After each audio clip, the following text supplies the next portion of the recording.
আসসালামু আলাইকুম সবাইকে। পরর আজকের ক্লাসে তোমাদের স্বাগত জানাচ্ছি। আমি মনোয়ার হোসেন আরমান, শিক্ষার্থী, ঢাকা বিশ্ববিদ্যালয়।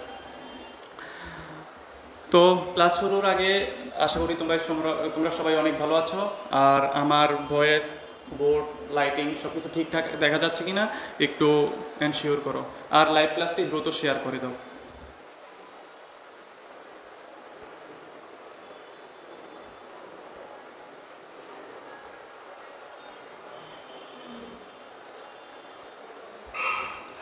আচ্ছা, তাহলে আমরা শুরু করি। আজকে আমরা উৎপাদন ব্যবস্থাপনা ও বিপণনের প্রথম অধ্যায় আমরা উৎপাদন নিয়ে আলোচনা করব। আমাদের উৎপাদনের যে জিনিসটা রয়েছে, আচ্ছা তার আগে আমরা বলে দিই, তোমরা নিশ্চয়ই এর আগে অনেক পড়েছো। এখন জাস্ট আমরা কোন কোন টপিক থেকে সহজে কোশ্চেনগুলো আসে এবং তোমরা সহজে উত্তর করতে পারবে সেই বিষয়গুলো আমরা এক নজর আলোচনা করব। আর কথা হচ্ছে, আমরা ফাইনাল একটা রিভিউ দেবো যাতে তোমরা খুব সহজে বিষয়গুলো বুঝতে পারো এবং খুব সুন্দরভাবে অ্যান্সার করে সর্বোচ্চ মার্কস পেতে পারো। আচ্ছা, প্রথমে হচ্ছে আমাদের উৎপাদনের ধারণা। উৎপাদন বলতে আমরা কি বুঝি? দেখো, উৎপাদন মানে কি? উৎপাদন মানে হচ্ছে কোনো কিছু তৈরি করা বা সৃষ্টি করা যার কি রয়েছে, যার হচ্ছে অভাব পূরণের ক্ষমতা রয়েছে। তাহলে দেখো, মানুষ তার শ্রম ও বুদ্ধিমত্তা ব্যবহার করে প্রাকৃতিক সম্পদে বাড়তি যে বিনিময়যোগ্য, বাড়তি যে উপযোগ সৃষ্টি করে সেটাকে বলা হয় উৎপাদন। সেটাকে উৎপাদন বলা হয়। তাহলে উৎপাদন হতে হলে আমাদের কি প্রয়োজন? আমাদের প্রয়োজন হচ্ছে উপযোগ থাকা। যে জিনিসটা, যে পণ্যটা বা যে জিনিসটা আমরা উৎপাদন করব সেটার অবশ্যই কি থাকতে হবে? উপযোগ থাকতে হবে। আর একটা জিনিস থাকতে হবে, সেটা হচ্ছে আমরা যে পণ্যটা উৎপাদন করব বা তৈরি করব বা সৃষ্টি করব সেটা অবশ্যই অর্থের মূল্যে বিনিময়যোগ্য হতে হবে। মানে হচ্ছে আমরা যদি বিক্রয়ের উদ্দেশ্য ছাড়া কোনো পণ্য উৎপাদন করি তাহলে কি হবে না, সেটা উৎপাদন বলা যাবে না অর্থনীতির ভাষায়। তাহলে উৎপাদন করতে পরে আমরা সেটা কি করতে হবে? অর্থের দ্বারা বা কোনো কোনো কিছুর আশায় সেটা মালিকানা হস্তান্তর করতে হবে। তাহলে প্রথম হচ্ছে উপযোগ সৃষ্টি। যে পণ্যটা উৎপাদন করবো সেটাতে থাকতে হবে উপযোগ। উপযোগ মানে কি? উপযোগ মানে হচ্ছে মানুষের অভাব পূরণের ক্ষমতা। অর্থাৎ যে পণ্যটা উৎপাদন করে এটা দিয়ে আমাদের মানুষের অভাব পূরণের ক্ষমতা থাকতে হবে। আমি এই পেনটা বানাইলাম, এই কলমটা, এটাতে যদি কালি না দিই তাহলে কি এটা মানুষের অভাব, অর্থাৎ আমরা লিখতে পারবো? এটা কি আমাদের অভাব পূরণ করবে? যদি না করে সেটাকে আমরা উৎপাদন বলতে পারবো না। যখনই এটা মানুষের অভাব পূরণ করবে তখনই সেটা উৎপাদন বলে বিবেচিত হবে। তারপর হচ্ছে উপযোগের ধারণা। উপযোগ মানে কি? উপযোগ মানে হচ্ছে মানুষের অভাব পূরণের ক্ষমতা। অর্থাৎ বিভিন্ন ধরনের বস্তুগত এবং অবস্তুগত সামগ্রীর মধ্যে মানুষের যে অভাব পূরণের ক্ষমতা বিদ্যমান থাকে তাকে কি বলা হয়? উপযোগ বলা হয়। তাহলে আমরা সহজে কিভাবে বলতে পারি? মানুষের অভাব পূরণের যে ক্ষমতা বা গুণ সেটাকে আমরা বলি উপযোগ। এই উপযোগ থেকে তোমার পরীক্ষায় প্রশ্ন আসে, এমসিকিউ আসবে এবং সৃজনশীল প্রশ্ন আসবে। প্রতি বছর এই উৎপাদন থেকে অন্তত 2টা অথবা 3টা প্রশ্ন হয়। এর মধ্যে উপযোগের বিভিন্ন যে প্রকারভেদগুলো আছে এগুলো থেকে তোমার প্রশ্ন হবে। তাহলে এটা খুবই গুরুত্বপূর্ণ। দেখো, উপযোগের প্রকারভেদ। আমাদের বিভিন্ন ধরনের উপযোগ রয়েছে। কি কি? প্রথম হচ্ছে রূপগত উপযোগ। তাহলে আমাদের উপযোগ কয় ধরনের? 5 ধরনের সাধারণত। একটা হচ্ছে রূপগত উপযোগ, সত্যগত, স্থানগত, কালগত বা সময়গত, আর একটা হচ্ছে সেবাগত উপযোগ। তাহলে প্রথম হচ্ছে রূপগত উপযোগ। রূপগত উপযোগ বলতে আমরা কি বুঝি? রূপ অর্থাৎ যে আকার আকৃতি, এটা পরিবর্তনের মাধ্যমে যে উপযোগ সৃষ্টি হয় সেটাই হচ্ছে রূপগত উপযোগ। অর্থাৎ কোনো পণ্য বা সেবার, সাধারণত পণ্যের আকার আকৃতি বা বাহ্যিক অবকাঠামো পরিবর্তনের মাধ্যমে যে উপযোগ সৃষ্টি হয় সেটাকে আমরা বলি রূপগত উপযোগ। তাহলে দেখো, আমরা যখন এই গাছ থেকে কাঠ তৈরি করলাম, কাঠ থেকে এই ফার্নিচারটা তৈরি করলাম, তাহলে এখন কি আর এই ফার্নিচারকে গাছ মনে হচ্ছে? মনে হচ্ছে না। তাহলে কি হচ্ছে? রূপের পরিবর্তন হচ্ছে। তাহলে এই যে রূপের পরিবর্তন হওয়া বা কাঠামো বা আকার আকৃতির পরিবর্তন হওয়া সেটাকে আমরা বলি রূপগত উপযোগ। তারপর হচ্ছে সময়গত উপযোগ। এটাকে আবার বলা হয় কালগত উপযোগ। কালগত উপযোগ। তাহলে সময়গত উপযোগ কি? এক সময় উৎপাদিত পণ্যটা আমরা যখন পরবর্তীতে অন্য সময় ব্যবহারের জন্য সংরক্ষণ করে রাখবো, এর মাধ্যমে যে উপযোগটা সৃষ্টি হবে সেটাকে কালগত উপযোগ বলা হয়। এক সময় উৎপাদিত পণ্য অন্য সময় ব্যবহারের জন্য যে সংরক্ষণ করে রাখার ফলে যে উপযোগ সৃষ্টি হয় সেটাই হচ্ছে আমাদের কালগত উপযোগ বা সময়গত উপযোগ। আর এই সময়গত উপযোগটা কিসের মাধ্যমে সৃষ্টি হয়? এটা হচ্ছে আমাদের গুদামজাতকরণ, গুদামজাতকরণের মাধ্যমে সৃষ্টি হয়। দেখো আমরা নির্দিষ্ট একটা সময়ে আলু উৎপাদন হয়, সাধারণত শীতের শেষের দিকে আমাদের দেশে আলু উৎপাদিত হয়, কিন্তু এই আলুর চাহিদাটা কি হয় সারা বছর ধরে আমরা পেয়ে থাকি, অথবা সারা বছর আলুর চাহিদা বিদ্যমান থাকে। তাহলে আমরা কি সারা বছর আলু উৎপাদন করি? উৎপাদন করি না। তাহলে একটা নির্দিষ্ট সময় আলু উৎপাদিত হয়, তাহলে আমরা কিভাবে পাই? সংরক্ষণ করার মাধ্যমে। তাহলে এই যে সংরক্ষণ করে রাখলো, এটার মাধ্যমে কোন ধরনের উপযোগ সৃষ্টি হলো? এটার মাধ্যমে হচ্ছে সময়গত বা কালগত উপযোগ সৃষ্টি হলো। তারপর হচ্ছে সত্যগত উপযোগ। সত্যগত উপযোগকে আরেকবারে বলা হয় মালিকানাগত উপযোগ বা ব্যক্তিগত উপযোগ। তাহলে সত্যগত উপযোগ কাকে বলা হয়? যখন আমরা ক্রয় বিক্রয়ের মাধ্যমে যে উপযোগটা সৃষ্টি হয় সেটাকে বলা হয় সত্যগত বা মালিকানাগত বা ব্যক্তিগত উপযোগ। যখন আমরা পণ্য ক্রয় করি তখন আমরা কি করি? আমরা পণ্যের মালিকানাটা গ্রহণ করি, আর যখন পণ্যটা বিক্রয় করি তখন মালিকানা হস্তান্তর করি। আর এর মাধ্যমে যে উপযোগ সৃষ্টি হয় সেটা হচ্ছে সত্যগত, অর্থাৎ মালিকানার পরিবর্তন হয়। তারপরে হচ্ছে সেবাগত উপযোগ। সেবাগত উপযোগ কাকে বলা হয়? সেবাগত উপযোগ হচ্ছে বিভিন্ন ধরনের সেবা প্রদানের মাধ্যমে যে উপযোগ সৃষ্টি হয় সেটাই হচ্ছে সেবাগত উপযোগ। সেবাগত কি কি সেবা দিয়ে থাকি আমরা? সাধারণত ব্যাংকিং সেবা, ব্যাংক, তারপর হচ্ছে বীমা, তারপর হচ্ছে তথ্য, এই বিভিন্ন ধরনের সেবা যখন দিয়ে থাকি এর মাধ্যমে যে উপযোগ সৃষ্টি হয় সেটা হচ্ছে আমাদের সেবাগত উপযোগ। তারপর এটা হচ্ছে স্থানগত উপযোগ। স্থানগত উপযোগ কি? স্থানগত উপযোগ হচ্ছে এক স্থানে উৎপাদিত পণ্য অন্য স্থানে স্থানান্তরের মাধ্যমে যে উপযোগটা সৃষ্টি হয় সেটাই হচ্ছে স্থানগত উপযোগ। তাহলে স্থানগত উপযোগ কিসের মাধ্যমে সৃষ্টি হয়? স্থানগত উপযোগ হচ্ছে পরিবহনের মাধ্যমে সৃষ্টি হয়ে থাকে। পরিবহনের মাধ্যমে কি হয়? এক স্থানের পণ্যটা অন্য স্থানে স্থানান্তরিত হয়, এর মাধ্যমে স্থানগত উপযোগ সৃষ্টি হয়। এই যে পাঁচ ধরনের উপযোগ আছে আমাদের, রূপগত, সময়গত, সত্যগত, স্থানগত এবং সেবাগত উপযোগ, এই উপযোগ থেকে আমাদের কোশ্চেন হবে। তাহলে এই উপযোগের ধারণা সহজে বুঝতে পেরেছি আমরা, এবং এটা খুব সহজভাবে আমরা আত্মস্থ করব, এবং পরীক্ষায় প্রশ্ন আসলে অবশ্যই আমরা এখান থেকে অ্যান্সার করার চেষ্টা করব। তারপরে হচ্ছে এই যে আমরা পণ্যটা উৎপাদন করলাম, এটার গুরুত্ব কি? এটা কার নিকট, কিভাবে এটা গুরুত্বপূর্ণ? দেখো, কিছু আছে উৎপাদকের দৃষ্টিকোণ থেকে, কিছু আছে আমরা যারা ভোগ করি বা ভোক্তা আছে তাদের দৃষ্টিকোণ থেকে, আর হচ্ছে অর্থনীতির দৃষ্টিকোণ থেকে উৎপাদনের গুরুত্ব রয়েছে। এই যে প্রশ্নটা, এটা কোথায় আলোচনা করা হয়? এটা হচ্ছে আমাদের যে সৃজনশীলের ঘ নাম্বার প্রশ্ন আছে, এই ঘ নাম্বার প্রশ্নে আমরা আলোচনা করি। আর ঘ নাম্বার প্রশ্নে আমরা বিভিন্ন ধরনের উপযোগ আসবে, এটার আমরা অ্যান্সার করার চেষ্টা করব। তারপর বলা হচ্ছে যে উৎপাদকের দৃষ্টিকোণ থেকে উৎপাদনের গুরুত্ব। যিনি পণ্যটা উৎপাদন করতেছেন তার দৃষ্টিকোণ থেকে যে পণ্যটা উৎপাদন করলো এটার গুরুত্ব কি?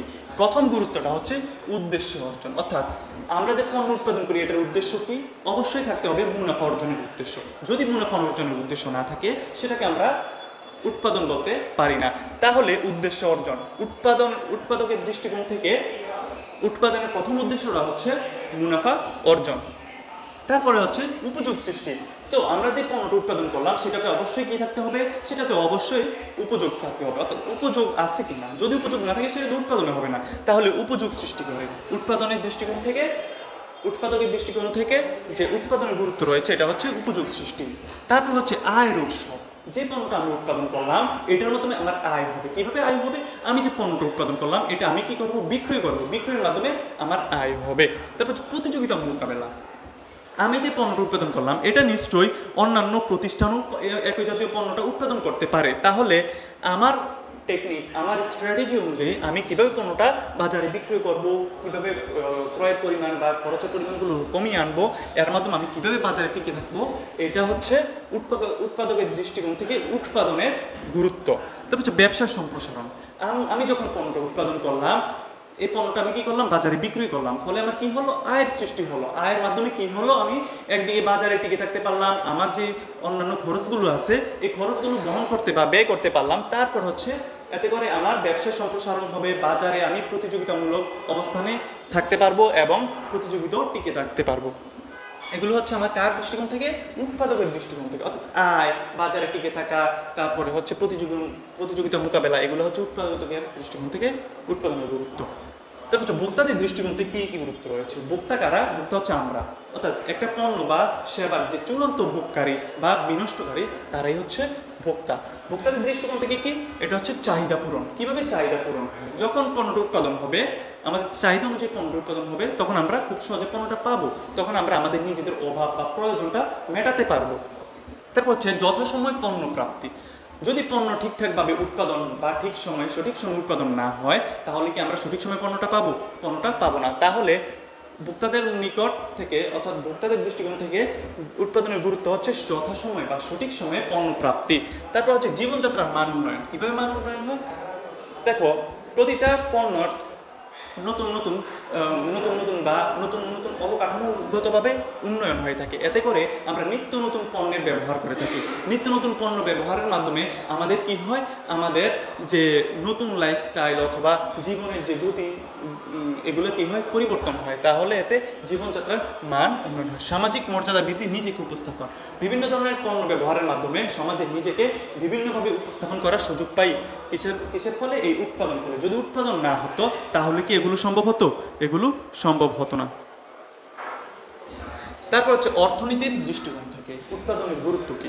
অর্থনীতির দৃষ্টিকোণ থেকে উৎপাদনের প্রথম যে গুরুত্বপূর্ণ, সেটা হচ্ছে কর্মসংস্থানের সুযোগ সৃষ্টি।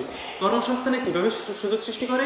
যখন আমি উৎপাদন করব, এতে করে কি হয়? উৎপাদন ক্ষেত্রে উৎপাদনের যে জায়গাটা আছে বা যে পণ্যটা উৎপাদন করবো, এই পণ্যটাতে আমার শ্রমিকের প্রয়োজন হবে। তারপর এই যে পণ্যটা বানালাম, তৈরি করলাম, এই পণ্যটা ভোক্তার নিকট পৌঁছে দেওয়ার জন্য আমাদের জনবলের প্রয়োজন হবে। এতে করে কি হবে? কর্মসংস্থানের সুযোগ সৃষ্টি হবে। তারপর হচ্ছে শিল্পায়ন। আমি যখন পণ্য তৈরি করবো বা সৃষ্টি করবো, এতে করে কি হবে? নতুন নতুন পণ্যের উৎপত্তি হবে বা আবির্ভাব হবে, এতে শিল্পায়ন হবে। সরকারের রাজস্ব বৃদ্ধি। আমি যখন পণ্যটা উৎপাদন করব, এতে করে কি হবে?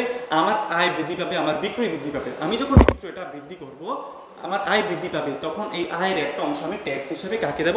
সরকারকে দেব। তাহলে এতে করে সরকারের কি বৃদ্ধি পাবে? রাজস্ব বৃদ্ধি পাবে। সম্পদের সদ্ব্যবহার। সম্পদের কিভাবে সদ্ব্যবহার হয়? যখন আমরা পণ্য উৎপাদন করি, তখন আমরা প্রকৃতির যে কাঁচামালগুলো আছে, এগুলো থেকে তো আমরা পণ্যটা উৎপাদন করি। আমি যদি পণ্যটা উৎপাদন না করতাম, তাহলে প্রকৃতির যে কাঁচামালগুলো, এগুলো কাঁচামাল হিসেবে রয়ে যেত, এগুলো একসময় নষ্ট হয়ে যেত। তাহলে উৎপাদনের ফলে কি হচ্ছে? যে প্রকৃতি থেকে আমরা কাঁচামালটা সংগ্রহ করতেছি এবং এটাকে প্রক্রিয়া করে মানুষের ব্যবহার উপযোগী পণ্যে রূপান্তর করতেছি। এতে করে কি হয়? প্রকৃতি থেকে যে পণ্যটা বা কাঁচামালটা আছে, এটার সদ্ব্যবহার নিশ্চিত হচ্ছে। অবকাঠামোগত উন্নয়ন। আমরা যখন পণ্য বা সেবা উৎপাদন করি, উৎপাদন বৃদ্ধি পায়, তখন আমার আয় বৃদ্ধি পায়, আমাদের বিক্রয় বৃদ্ধি পায়, এতে করে সরকার রাজস্ব বৃদ্ধি পায়। এতে করে কি হয়? সরকার বিভিন্ন যে অবকাঠামোগত উন্নয়নগুলো আছে, যেমন হচ্ছে ধরো রাস্তাঘাট করবে, তারপর হচ্ছে ব্রিজ, কালভার্ট, এগুলো করবে। আর যদি আমার উৎপাদন না করতো, আমাদের কি হতো না? আমাদের আয় হতো না, সরকার রাজস্ব পেতো না। এতে করে অবকাঠামোগত উন্নয়ন যেটা, এটা ত্বরান্বিত হতে পারতো না। তাহলে যখন উৎপাদন বৃদ্ধি পাবে, তাহলে কি হবে? সরকারের আয়ও বৃদ্ধি পাবে, আমাদের আয়ও বৃদ্ধি পাবে। কি হবে? অবকাঠামোগত উন্নয়ন বৃদ্ধি পাবে। তাহলে আমরা সহজে বুঝতে পারি, এখান থেকে এমসিকিউ আসতে পারে যে উৎপাদকের দৃষ্টিকোণ থেকে নিচের কোনটি উৎপাদনের গুরুত্ব। তারপরে আসতে পারে যে ভোক্তাদের দৃষ্টিকোণ থেকে নিচের কোনটি উৎপাদনের গুরুত্ব। না হলে অর্থনীতির দৃষ্টিকোণ থেকে উৎপাদনের গুরুত্ব কোনটি। তাহলে আমরা যে অপশনগুলো পাবো, এগুলোর মধ্যে দেখবো যে কোনটা আছে, তাহলে অ্যান্সার করব। তারপর যেটা বলা হচ্ছে যে উৎপাদনশীলতা, এটা মোস্ট ইম্পর্টেন্ট। এখান থেকে সৃজনশীল আসবে। উৎপাদনশীলতা মানে কি? উৎপাদনশীলতা মানে হচ্ছে নির্দিষ্ট পরিমাণ কাঁচামাল ব্যবহার করে অধিক পরিমাণ পণ্য উৎপাদন করার সক্ষমতাই হচ্ছে উৎপাদনশীলতা। এটা হচ্ছে তোমার ভাষায়। যদি আমরা বইয়ের ভাষায় বলতে যাই, তখন বলবো নির্দিষ্ট মানের উৎপাদিত পণ্য এবং তা উৎপাদন করতে গিয়ে যে পরিমাণ কাঁচামাল ব্যবহৃত হয়েছে, এই দুইয়ের যে অনুপাত বা পার্থক্যকে আমরা বলি উৎপাদনশীলতা। অর্থাৎ একটা পণ্য, এই যে কলমটা, এটা উৎপাদন করতে গিয়ে আমার কি কি কাঁচামাল ব্যবহার হলো আর এই পণ্যটার মূল্য কত, এই দুইয়ের পার্থক্য যখন আমরা করব, সেটাকে আমরা বলবো কি? উৎপাদনশীলতা। উৎপাদনশীলতার ম্যাথ আছে আমাদের সৃজনশীলে। উৎপাদনশীলতার থেকে অঙ্ক আসবে, আর অঙ্কগুলো খুবই সহজ, তোমরা অবশ্যই এটা অ্যান্সার করবে। উৎপাদনশীলতার প্রকারভেদ। আমাদের 6 ধরনের উৎপাদনশীলতা রয়েছে। কি কি? শ্রমের উৎপাদনশীলতা, যন্ত্রের উৎপাদনশীলতা, কাঁচামালের উৎপাদনশীলতা, মূলধনের উৎপাদনশীলতা, মোট উৎপাদনশীলতা, আর্থিক উৎপাদনশীলতা। কোনটা কি?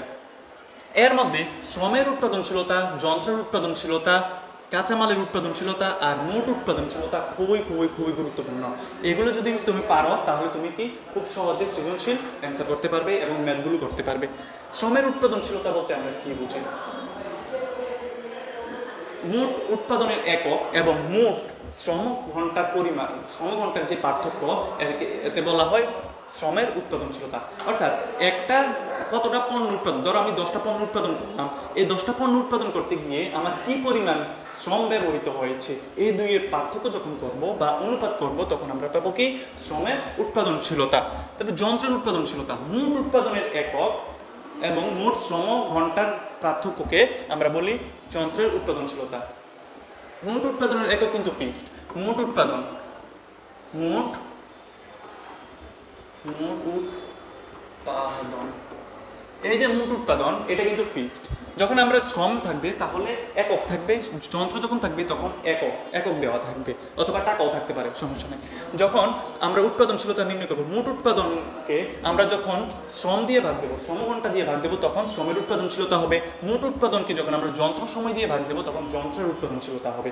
যখন আমরা মোট উৎপাদনকে আমরা কাঁচামালের পরিমাণ দিয়ে ভাগ দেব তখন আমাদের কি বের হবে? কাঁচামালের উৎপাদনশীলতা। মোট উৎপাদনকে আমরা যখন এই যাবতীয় যত খরচগুলো আছে, যাবতীয় যত উপাদানগুলো আমরা ব্যবহার করছি, সকল উপাদান দিয়ে যখন আমরা ভাগ দেব তখন যে অনুপাতটা পাওয়া যাবে সেটাকে আমরা কি বলবো? মোট উৎপাদনশীলতা। মোট উৎপাদনকে আমরা যখন মূলধনের পরিমাণ দিয়ে ভাগ দেব তখন সেটা যেটা বের হবে সেটাকে কি? মূলধনের উৎপাদনশীলতা।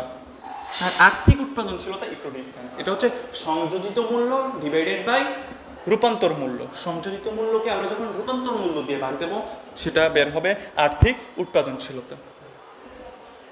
তাহলে আমরা এখন যদি দেখি উৎপাদনশীলতার যে সূত্রগুলো, এগুলো হচ্ছে শ্রমের উৎপাদনশীলতা।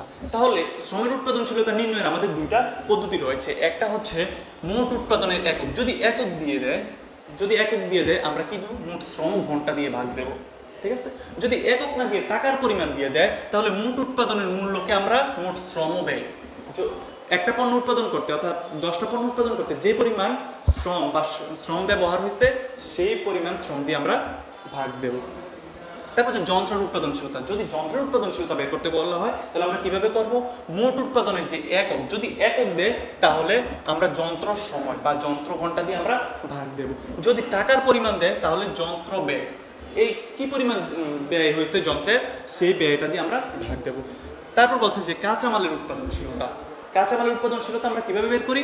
মোট উৎপাদনকে, দেখো সবই কিন্তু মোট উৎপাদন, জাস্ট আমরা চেঞ্জ করব হচ্ছে এই কাঁচামালের মূল্য দিয়ে আমরা ভাগ দেব। মোট উৎপাদনকে যখন কাঁচামালের মূল্য দিয়ে ভাগ দেব যেটা বের হবে সেটা হচ্ছে আমাদের কাঁচামালের উৎপাদনশীলতা। তারপর হচ্ছে মূলধনের উৎপাদনশীলতা। মূলধনের উৎপাদনশীলতা কি? মোট উৎপাদনের মূল্য ডিভাইডেড বাই মোট মূলধনের পরিমাণ। অর্থাৎ মোট উৎপাদনের মূল্যকে যখন আমরা মোট মূলধনের পরিমাণ দিয়ে ভাগ দেব যেটা পাওয়া যাবে সেটাই হচ্ছে আমাদের মূলধনের উৎপাদনশীলতা। তারপরে বলা হচ্ছে মোট উৎপাদনশীলতা। এটা খুবই গুরুত্বপূর্ণ, এটা প্রতি বছর আসে। মোট উৎপাদনশীলতা, মোট উৎপাদনশীলতা কি? মোট উৎপাদনের মূল্য ডিভাইডেড বাই মোট উপকরণের মূল্য।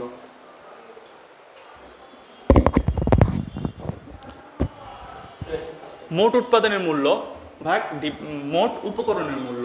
আমি একটা পণ্য উৎপাদন করতে গিয়ে কি কি ব্যয় হয়েছে সকল ব্যয়ের সমষ্টিকে আমরা মোট উপকরণ বলি। তাহলে মোট উৎপাদনের মূল্যকে আমরা যখন মোট উপকরণের মূল্য দিয়ে ভাগ দেব যেটা পাওয়া যাবে সেটা হচ্ছে আমাদের মোট উৎপাদনশীলতা। তারপর হচ্ছে আর্থিক উৎপাদনশীলতা। আর্থিক উৎপাদনশীলতার সূত্র কি? এটা হচ্ছে সংযোজিত মূল্য ডিভাইডেড বাই রূপান্তর মূল্য। সংযোজিত মূল্য কি? সংযোজিত মূল্য হচ্ছে একটা পণ্য একেবারে জিরো লেভেল থেকে অর্থাৎ একটা কাঁচামাল থেকে একটা তৈরি পণ্যে পরিণত করার জন্য যে যে ভ্যালু আমরা অ্যাড করলাম সকল ভ্যালুর সমষ্টিকে আমরা বলি সংযোজিত মূল্য। অর্থাৎ যে যে সুবিধা বা আমরা কি সুযোগ সুবিধা অ্যাড করলাম বা যুক্ত করলাম সবগুলোর সমষ্টিকে বলা হয় সংযোজিত মূল্য। আর রূপান্তর মূল্য কি? রূপান্তর মূল্য হচ্ছে এই যে পণ্যটা বানালাম, এই বানাতে গিয়ে আমার কি হয়েছে? শ্রম ব্যয় হয়েছে। তাহলে শ্রম এবং প্রত্যক্ষ শ্রম এবং যে কারখানা উপরিব্যয়, কারখানায় যে যে খরচগুলো হয়েছে এই ব্যয়ের সমষ্টিকে বলা হয় রূপান্তর ব্যয়। তাহলে সংযোজিত মূল্য কি? সংযোজিত মূল্য হচ্ছে একটা পণ্য তৈরি করতে যে যে ভ্যালু অ্যাড করা হয় সকলগুলোর সমষ্টিকে সংযোজিত মূল্য বলা হয়। আর রূপান্তর মূল্য কি? রূপান্তর মূল্য হচ্ছে এই পণ্যটা তৈরিতে যে পরিমাণ শ্রম এবং শ্রম যন্ত্রপাতি ইত্যাদি ব্যবহৃত হয়েছে তার মোট ব্যয়কে বলা হয় রূপান্তর ব্যয় বা রূপান্তর মূল্য। এর মধ্যে সবচেয়ে গুরুত্বপূর্ণ কোনটা? সবচেয়ে গুরুত্বপূর্ণ হচ্ছে মোট উৎপাদনশীলতা, তারপর হচ্ছে শ্রম উৎপাদনশীলতা, যন্ত্রের উৎপাদনশীলতা, আর হচ্ছে কাঁচামালের উৎপাদনশীলতা। এই চারটা হচ্ছে খুবই গুরুত্বপূর্ণ। আচ্ছা, এই মুহূর্তে আমরা একটা জিনিস দেখে নেই। তোমরা যারা এইচএসসি 24 ব্যাচ আসো, তোমরা তোমাদের কিছুদিন পর এইচএসসি পরীক্ষা, তারপরে তোমরা কি দিবা? অ্যাডমিশন টেস্ট দিবা। তোমাদের সবার লক্ষ্য কি? ঢাকা বিশ্ববিদ্যালয়। তো ঢাকা বিশ্ববিদ্যালয়ে চান্স পেতে হলে তোমাদের কি করতে হবে? একটা গোছালো প্রস্তুতির প্রয়োজন। এই প্রস্তুতি তুমি কিভাবে নিবা? নেওয়ার জন্য আমরা নিয়ে এসেছি একটা টার্গেট ডিউ সি ইউনিটের টার্গেট ডিউ ব্যাচ। এই ব্যাচে তোমরা খুব সহজে, খুব অল্প টাকায় তোমরা ভর্তি হয়ে সর্বোচ্চ সেরা সার্ভিস নিতে পারবা। বর্তমানে তোমরা যারা ভর্তি হবা তারা হচ্ছে 50% ডিসকাউন্ট পাবা। এই কোর্সের রেগুলার যে মূল্যটা সেটা হচ্ছে 6000 টাকা। তোমরা যদি এখন ভর্তি হয় 2999 টাকায় ভর্তি হতে পারবা। আর ইনশাল্লাহ তোমরা একটা বেস্ট সার্ভিস পাবা। আচ্ছা, আমরা আমাদের পড়ায় চলে যাই। বলছে উৎপাদনের উপর প্রভাব বিস্তারকারী, উৎপাদনশীলতার উপর প্রভাব বিস্তারকারী যে উপাদানগুলো আছে, অর্থাৎ আমি যে আমরা উৎপাদনশীলতা কি বলছিলাম? উৎপাদনশীলতা বলছিলাম মোট উৎপাদনের মূল্যকে যখন আমরা মোট উপকরণ মূল্য দিয়ে ভাগ দেবো বা এই দুইয়ের অনুপাতকে উৎপাদনশীলতা বলি। সহজভাবে একটা পণ্য অল্প পরিমাণ বা নির্দিষ্ট পরিমাণ পণ্য ব্যবহার করে অধিক পরিমাণ পণ্য উৎপাদন করার কৌশল বা দক্ষতাকে বলি উৎপাদনশীলতা। তাহলে এই উৎপাদনশীলতা করতে গিয়ে আমাদের যে বিভিন্ন উপাদানের প্রভাব বিস্তার হয় এগুলো কি কি? একটা হচ্ছে কর্ম সংক্রান্ত, অর্থাৎ আমরা যে শ্রমিকগুলো আছে এগুলোর কি ধরনের প্রভাব ফেলে। তারপর যে সম্পদ, আমরা যে কাঁচামালগুলো নিয়ে আসলাম এগুলো কি ধরনের প্রভাব ফেলে। তারপর হচ্ছে পরিবেশ, আমরা যে পরিবেশে পণ্য উৎপাদন করতেছি পরিবেশ কি ধরনের প্রভাব ফেলতেছে। এগুলো খুবই গুরুত্বপূর্ণ, এগুলো থেকে এমসিকিউ প্রশ্ন আসে। তাহলে আমরা প্রথম দেখি কর্ম সংক্রান্ত বিষয়, অর্থাৎ যিনি পণ্যটা বানাবেন তার দিক থেকে কি ধরনের প্রভাব আসে। কর্মীদের দক্ষতা, যদি কর্মী দক্ষ হয় তাহলে কি হবে? যদি কর্মী দক্ষ হয় তাহলে উৎপাদনশীলতা বৃদ্ধি পাবে। তারপর হচ্ছে ব্যবস্থাপকীয় উপাদান। ব্যবস্থাপকীয় কয় ধরনের উপাদান রয়েছে? 7 ধরনের উপাদান রয়েছে। কি কি? একটা হচ্ছে পরিকল্পনা, কর্মী সংস্থান, সংগঠন। এগুলো যে 7টা ব্যবস্থাপনার যে উপাদানগুলো রয়েছে, সমন্বয়, নিয়ন্ত্রণ সংক্রান্ত যে উপাদানগুলো, এগুলোর যে প্রভাব, অর্থাৎ ব্যবস্থাপক কীভাবে দেখতেছেন যে কি পরিকল্পনা করতেছেন, কী ধরনের কর্মী নিয়োগ দিতেছেন, তাদের যে সমন্বয় কার্যক্রমটা কী ধরনের হচ্ছে, তারপরে হচ্ছে তাদের নিয়ন্ত্রণ ব্যবস্থাটা কী ধরনের হচ্ছে, এই যে কাজগুলো এগুলো যদি পজিটিভলি প্রভাব ফেলে তাহলে উৎপাদনশীলতা বৃদ্ধি পাবে। তাহলে উৎপাদন প্রক্রিয়া, আমি যে জায়গায় উৎপাদন করতেছি উৎপাদন প্রক্রিয়াটা কেমন, প্রক্রিয়াটা কি আদৌ উৎপাদন বান্ধব নাকি উৎপাদন বান্ধব নয়। যদি উৎপাদন বান্ধব হয় তাহলে কি হবে? উৎপাদনশীলতা বৃদ্ধি পাবে, অন্যথায় উৎপাদনশীলতা হ্রাস পাবে। তারপর হচ্ছে উৎপাদন স্তর, আমরা কোন স্তরে কি পরিমাণ কাঁচামাল ব্যবহার করতেছি, ভালো কাঁচামাল ব্যবহার করতেছি কিনা, এই বিষয়গুলো আমরা কোথায় জানবো? উৎপাদনের বিভিন্ন স্তরের জানবো। তারপর বলা হচ্ছে সম্পদ সংক্রান্ত বিষয়। সম্পদ সংক্রান্ত বিষয় কি? কারিগরি উপাদান। কারিগরি উপাদান কোনগুলো? এই যে আমি যে যন্ত্রগুলো আমি নিয়ে আসছি বা আমদানি বা বিক্রয় করছি, এই যন্ত্রটা উৎপাদন বা এই পণ্যটা উৎপাদনে গুরুত্বপূর্ণ ভূমিকা পালন করতেছে কিনা, এই কারিগরি সংক্রান্ত উপাদানগুলোর প্রভাব বিস্তার করে। তারপর হচ্ছে অর্থ, যে পরিমাণ অর্থ আমরা ব্যবহার করতেছি, এই পরিমাণ একটা পণ্য উৎপাদন করতে যে পরিমাণ অর্থ দরকার এই পরিমাণ অর্থ ব্যবহার করতেছি কিনা সেই জিনিসটা দৃষ্টি রাখতে হবে। তারপর হচ্ছে কাঁচামাল, ব্যবহৃত কাঁচামাল, আমি কোন ধরনের কাঁচামাল ব্যবহার করতেছি, আমি উন্নত মানের কাঁচামাল ব্যবহার করতেছি নাকি অনুন্নত মানের কাঁচামাল ব্যবহার করতেছি। যদি আমরা উন্নত মানের কাঁচামাল ব্যবহার করি তাহলে আমরা মানসম্মত পণ্য পাবো, অন্যথায় আমরা কি ভালো মানের পণ্য উৎপাদন করতে পারবো না। তাহলে সম্পদ সংক্রান্ত বিষয়গুলো হচ্ছে কারিগরি উপাদান, অর্থ, ব্যবহৃত কাঁচামাল। এগুলো কি? এগুলো সরাসরি কোথায় প্রভাব ফেলে? উৎপাদনশীলতায়।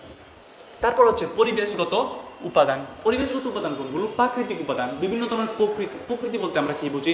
এই যে জলবায়ু বলো, নদ নদী, পাহাড় পর্বত, ঘূর্ণিঝড়, এগুলো সব হচ্ছে আমাদের পরিবেশগত বা প্রাকৃতিক উপাদান। এই যে উপাদানগুলো এগুলো যদি আমার পরিবেশ উৎপাদন বান্ধব হয় তাহলে কি হবে? উৎপাদনশীলতা বৃদ্ধি পাবে। সরকারি বিধিবিধান যদি যে উৎপাদনকারী প্রতিষ্ঠান আছে বা শিল্প বান্ধব হয় তাহলে উৎপাদন উৎপাদনশীলতা বৃদ্ধি পাবে, অন্যথায় কি হবে? উৎপাদনশীলতা বৃদ্ধি পাবে না। বিন্যাস ব্যবস্থা, বিন্যাস মানে কি? বিন্যাস মানে হচ্ছে সাজানো। সাজানো কি? আমার সঠিক জায়গায় সঠিক যে উপাদানটা এটা সাজাইয়ে রাখছি কি না, যদি আমি সঠিক জায়গায় না সাজাই তাহলে কি হবে? উৎপাদন ব্যাঘাত ঘটবে, তাহলে উৎপাদনশীলতা হ্রাস পাবে। তাহলে আমি যদি আমার প্রতিষ্ঠানের বিন্যাস ব্যবস্থাটা সুন্দর রাখি, সঠিক রাখি, তাহলে উৎপাদনশীলতা বৃদ্ধি পাবে। কার্য পরিবেশ, কার্য পরিবেশটা আমার উৎপাদন বান্ধব কিনা সেই জিনিসটাও গুরুত্বপূর্ণ ভূমিকা রাখে। আমার কার্য পরিবেশটা যদি পরিবেশ বান্ধব না হয় বা উৎপাদন বান্ধব না হয় তাহলে কি হবে? আমার উৎপাদনশীলতা হ্রাস পাবে, কর্মীরা কাজ করে উৎসাহিত হবে না। ধরো এমন একটা প্রতিষ্ঠানে একজন কর্মী কাজ করে যেখানে ফ্যান নাই অথবা বদ্ধ একটা জায়গা যেখানে আলো বাতাস প্রবেশ করে না, ওই জায়গায় কি মানসিকভাবে ঠিকঠাকভাবে কাজগুলো করতে পারবে কর্মী? পারবে না। তাহলে এমন একটা পরিবেশ প্রয়োজন যেখানে পর্যাপ্ত আলো বাতাস থাকবে, যেখানে আলো বাতাসের ব্যবস্থা থাকবে, তাহলে কি হবে? প্রাণোচ্ছলভাবে কর্মীরা তাদের কাজগুলো করতে পারবে এবং উৎপাদনশীলতা এভাবে বৃদ্ধি পাবে। তাহলে আমাদের প্রশ্ন কিভাবে আসে? আমাদের আছে নিচের কোনটি উৎপাদনশীলতার উপর কর্মসংক্রান্ত বিষয়ে প্রভাব ফেলে। তাহলে এই যে বিষয়গুলো আছে, কর্মীদের দক্ষতা, ব্যবস্থাপক উপাদান, উৎপাদন প্রক্রিয়া, উৎপাদন স্তর, এগুলো হচ্ছে আমাদের কি? কর্ম সংক্রান্ত বিষয়। সম্পদ সংক্রান্ত বিষয় কোনগুলো? কারিগরি দক্ষতা, অর্থ, ব্যবহৃত কাঁচামাল। পরিবেশ সংক্রান্ত কোনগুলো? প্রাকৃতিক উপাদান, সরকারি বিধিবিধান, বিন্যাস ব্যবস্থা, কার্য পরিবেশ, এগুলো হচ্ছে আমাদের পরিবেশ সংক্রান্ত বিষয়। তারপর হচ্ছে উৎপাদনশীলতার গুরুত্ব। উৎপাদনশীলতা কেন গুরুত্বপূর্ণ? এটা হচ্ছে, এটা কোথায় আসে? এটা এই যে আমরা ঘ নাম্বার প্রশ্নে আমরা বিভিন্নভাবে পাবো। উৎপাদনশীলতা কেন গুরুত্বপূর্ণ? প্রথম হচ্ছে অধিক পরিমাণে উৎপাদন। যখন আমরা অল্প পরিমাণে কাঁচামাল অথবা নির্দিষ্ট পরিমাণ সম্পদ ব্যবহার করে অধিক পরিমাণ পণ্য উৎপাদন করি, সেটাকে তো উৎপাদনশীলতা বলে। তাহলে আমরা কি করব? উৎপাদনশীলতার মাধ্যমে কি হয়? অধিক পরিমাণ পণ্য উৎপাদন হয়। বিক্রয় বৃদ্ধি, যদি আমার উৎপাদন বৃদ্ধি পায় আমার কি বৃদ্ধি পাবে? আমার বিক্রয় বৃদ্ধি পাবে। বিক্রয় বৃদ্ধি পেলে কি হবে? আমার আয় বাড়বে। আয় বাড়লে কি হবে? সরকারের রাজস্ব বৃদ্ধি পাবে, আমার ব্যবসার সম্প্রসারণ হবে, আমার কি হবে? দেশের অবকাঠামোগত উন্নয়ন হবে। তাহলে বিক্রয় বৃদ্ধি পেলে অধিক মুনাফা অর্জন হবে। অধিক মুনাফা অর্জন হলে একদিকে দেখো, যখন উৎপাদনশীলতা বৃদ্ধি পায় আমাদের দুইটা কাজ হয়। একটা হচ্ছে আমাদের উৎপাদন বৃদ্ধি পায়, অন্যদিকে উৎপাদন ব্যয় হ্রাস পায়। কিভাবে উৎপাদন ব্যয় হ্রাস পায়? বলা হচ্ছে যে নির্দিষ্ট পরিমাণ কাঁচামাল ব্যবহার করে অধিক পরিমাণ পণ্য উৎপাদন। সাধারণত সাধারণ যে উৎপাদনগুলো হয় এগুলো থেকে অধিক পণ্য উৎপাদন করতে অধিক কাঁচামাল ব্যবহার করা হয়, কিন্তু উৎপাদনশীলতায় নির্দিষ্ট পরিমাণ কাঁচামাল দিয়ে আমরা অধিক পরিমাণ উৎপাদন হয়। তাহলে কি হচ্ছে? এখানে অনেক কাঁচামাল সেভ হচ্ছে, উৎপাদনের যে ব্যয়গুলো, এই ব্যয়গুলো কি হচ্ছে? হ্রাস হচ্ছে। তাহলে উৎপাদনশীলতার মাধ্যমে কি হয়? একদিকে উৎপাদন বৃদ্ধি পায়, অন্যদিকে উৎপাদনের ব্যয় হ্রাস পায়। তাহলে উৎপাদনের ব্যয় হ্রাস পেলে মুনাফাও বৃদ্ধি পাবে, মানসম্মত পণ্য উৎপাদন করা সম্ভব হবে। কর্মীদের দক্ষতা, উৎপাদনশীলতার আরেকটা গুরুত্বপূর্ণ দিক হচ্ছে কর্মীদের দক্ষতা বৃদ্ধি পায়। কিভাবে পায়? যখন আমরা নির্দিষ্ট কাঁচামাল ব্যবহার করে অধিক পণ্য উৎপাদন করব, এতে করে ওই কর্মীটা একই কাঁচামাল ব্যবহার করতে করতে, একই পণ্য উৎপাদন করতে করতে তাদের অভিজ্ঞতা, তাদের দক্ষতা বৃদ্ধি পাবে। যখন আমার বিক্রয় বৃদ্ধি পেলো, তা আমার মুনাফা বৃদ্ধি পেলো, আমার ব্যয় হ্রাস পেলো, আমি কি করতে পারবো? তখন প্রতিযোগিতা মোকাবেলা করতে পারবো, প্রতিযোগিতায় টিকে থাকতে পারবো, ব্যবসায় সম্প্রসারণ করতে পারবো। এটা হচ্ছে আমাদের উৎপাদনশীলতার গুরুত্ব। আমাদের ঘরে প্রশ্ন আসে না যে মিস্টার উমকের উৎপাদনশীলতার আলোকে তার ব্যবসায়ের অবস্থা ব্যাখ্যা করো। তাহলে উৎপাদনশীলতার গুরুত্ব যেগুলো আছে এগুলো আমরা দেব, যে অধিক পরিমাণে উৎপাদন, অধিক মুনাফা, অধিক বিক্রয়, উৎপাদন খরচ বা উৎপাদন ব্যয় হ্রাস, মানসম্মত উৎপাদন, কর্মীদের দক্ষতা বৃদ্ধি, ব্যবসায় সম্প্রসারণ, প্রতিযোগিতা মোকাবেলা, এই বিষয়গুলো আমরা নিয়ে আসবো। তারপর এই যে আমাদের ম্যাথগুলো, আমরা চলো দুইটা ম্যাথ করে নেই। একটা প্রশ্নে বলা হচ্ছে যে গ নাম্বার প্রশ্নে আমাদের সাধারণত ম্যাথগুলো আসে, বলছে যে উদ্দীপক উল্লিখিত মেঘনা লিমিটেডের কাঁচামালের উৎপাদনশীলতা নির্ণয় করো। কাঁচামালের উৎপাদনশীলতা নির্ণয় করতে বলা হয়েছে। দেখো এদিকে একটা পদ্মা লিমিটেড দিছে, মেঘনা লিমিটেড দিছে। কি বলছে? আমাদের কাঁচামালের উৎপাদনশীলতা নির্ণয় করতে। কাঁচামালের উৎপাদনশীলতা আমরা কিভাবে নির্ণয় করি? কাঁচামালের উৎপাদনশীলতা নির্ণয়ের সূত্রটা কি? এটা হচ্ছে মোট উৎপাদনের মূল্য। এখানে কি মোট উৎপাদনের মূল্য দিছে? যদি দেয় তাহলে আমরা দেব। মোট উৎপাদনের মূল্য দিয়ে দিছে 6 কোটি টাকা। তাহলে মোট উৎপাদনের মূল্যকে আমরা কি দিয়ে ভাগ দিই? মোট উৎপাদনের মূল্যকে যখন আমরা মোট কাঁচামালের ব্যয় দিয়ে ভাগ দেব, তখন যেটা পাওয়া যাবে এটা হচ্ছে কাঁচামালের উৎপাদনশীলতা। বুঝা গেছে? তাহলে আমাদের কি বলছে? যে কাঁচামালের উৎপাদনশীলতা নির্ণয় করতে। কাঁচামালের উৎপাদনশীলতা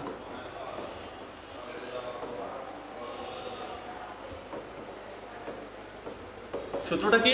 আমাদের সূত্রটা হচ্ছে মোট উৎপাদন উৎপাদনের মূল্য, মোট কাঁচামালের মূল্য, মোট কাঁচামালের মূল্য। তাহলে মোট উৎপাদনের মূল্য কত দিছে? মোট উৎপাদনের মূল্য দিছে হচ্ছে আমার মেঘনা লিমিটেড 6 কোটি টাকা, 6 কোটি টাকা দিছে। তাহলে মোট কাঁচামালের ব্যয় কত দিছে? 2.5 কোটি টাকা, 2.5। তাহলে এই যে আমরা ভাগ দেব, ভাগ দিয়ে কত পাই আমরা? 2.6 ডিভাইডেড বাই 2.5, আমরা পাই হচ্ছে 2.4, 2.4। এটা হচ্ছে আমার কাঁচামালের উৎপাদনশীলতা। তাহলে আমরা সহজ উত্তর করতে পারবো। এই যে এত সহজ সহজ ম্যাথ আসে, তো তুমি যদি সহজ ম্যাথ অ্যান্সার করো তাহলে সহজে তুমি এখানে 3 পেয়ে যাবা। তাহলে ম্যাথগুলো অবশ্যই ধরবা। তারপরে আরেকটা বলছে যে উদ্দীপকে উল্লিখিত দুটির মধ্যে কোন প্রতিষ্ঠানটি দক্ষতার পরিচয় দিচ্ছে? দক্ষতার পরিচয়টা কিভাবে দিচ্ছে এটা ব্যাখ্যা করতে বলছে। কিসের আলোকে? মোট উৎপাদনশীলতার আলোকে। তাহলে আমাদের এখানেও ম্যাথ করতে হবে। কিসের ম্যাথ করব আমরা? মোট উৎপাদনশীলতার ম্যাথ করব।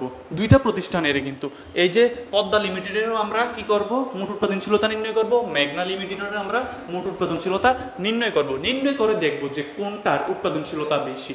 যেটার উৎপাদনশীলতা বেশি সেটাই হচ্ছে দক্ষতার পরিচয় দিচ্ছে। আচ্ছা, আমরা যদি এখন করি, প্রথমে লিখবা যে পদ্মা লিমিটেডটা যখন আমরা করব, মোট উৎপাদনশীলতা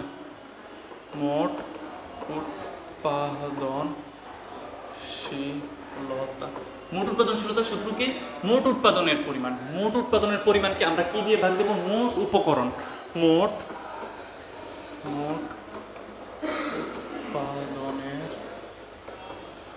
পরিমাণ ডিভাইডেড বাই কি দিয়ে ভাগ দেব? মোট উপকরণের পরিমাণ।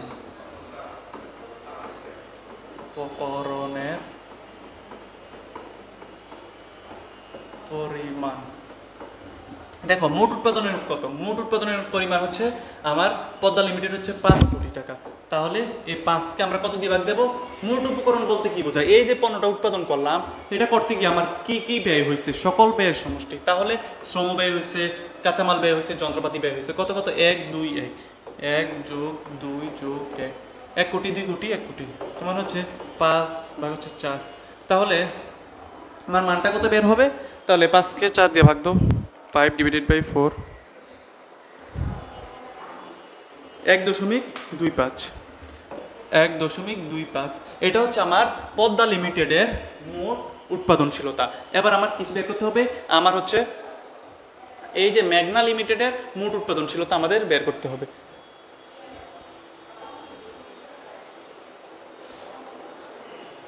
আমার মেঘনা লিমিটেডের মোট উৎপাদনশীলতা বের করতে হবে। তাহলে সেম সূত্র, সেমভাবে আমরা কাজ করব। কি দিয়ে কি ভাগ দেবো? 6কে আমরা এই যে যাবতীয় খরচগুলো আছে 1.5 যোগ 2.5 যোগ 1 সমান কত?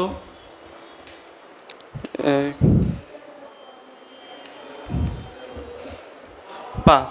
তাহলে 6কে আমরা 5 দিয়ে ভাগ দেবো, কত বের হইল? 1.2। তাহলে এটা হচ্ছে মেঘনা লিমিটেডের। তাহলে পদ্মা লিমিটেডের কত বের হয়েছে? পদ্মা লিমিটেডের বের হয়েছে কত? পদ্মা লিমিটেড হচ্ছে 1.25, মেঘনা লিমিটেড হচ্ছে 1.2। কোনটা বড়? এই যে পদ্মা লিমিটেডের বড়। তাহলে বলছে যে কোন প্রতিষ্ঠানটি দক্ষতার পরিচয় দিচ্ছে? তাহলে কোন প্রতিষ্ঠানটি দক্ষতার পরিচয় দিচ্ছে? এটা হচ্ছে আমাদের পদ্মা লিমিটেড দক্ষতার পরিচয় দিচ্ছে। কেন? কিভাবে পেলাম?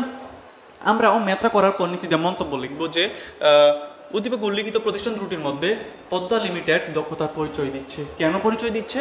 এখানে হচ্ছে মোট উৎপাদনশীলতা হচ্ছে পদ্মা লিমিটেড 1.25 আর মেঘনা লিমিটেডের 1.2। যেহেতু পদ্মা লিমিটেডের উৎপাদনশীলতা বেশি, তাহলে তারা কি দিচ্ছে? দক্ষতার পরিচয় দিচ্ছে।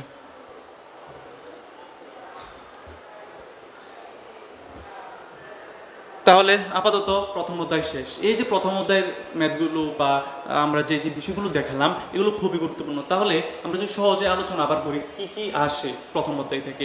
প্রথম হচ্ছে আমার যে উপযোগগুলো আছে, 5 প্রকার যে উপযোগ আছে, এই উপযোগগুলো খুব ভালোভাবে পড়বা। তারপর হচ্ছে যে উৎপাদনের গুরুত্ব, কেন উৎপাদন গুরুত্ব।